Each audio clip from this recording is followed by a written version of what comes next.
Congratulations. Thank you very much. ASO, assistant section officer under ministry of finance.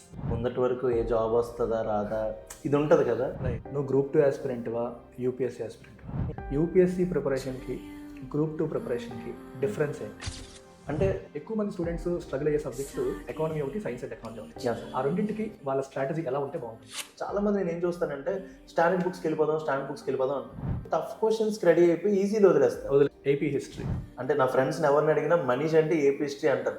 Vision కూడా ఏంటంటే స్ట్రాటజిక్గా questions ఎక్కడి నుంచి ఎక్కువ వస్తున్నాయి. కరెక్టే కదా సార్. ఎగ్జామ్ ప్రాసెస్లో ఏ స్టేజ్ని కూడా మనం నెగ్లెక్ట్ చేయకూడదు. ఇంకొకటి ఏంటంటే అబ్జర్వ్ చేస్తాను సార్, కట్ ఆఫ్స్ బాగా పెరిగిపోతుంది. ఏమంటాడు బట్టి పట్టే అంటాడు, బట్టి పట్టి అంటే నేను ఎంత బట్టి పట్టగలను? అదైతే నిజం sir. We have to invest on our self. How do you deal current affairs చదువుతారు, newspaper first page, second page, third page. ఈ కరెంట్ అఫైర్స్లో స్టేట్ పోర్షన్ ఎంత ఉంది? ఈ పర్స్పెక్టివ్లో నా ఫ్రెండ్స్ స్టూడెంట్స్ వీళ్ళకి ఒక చిన్న మెసేజ్ ఇద్దాం అనుకుంటున్నా.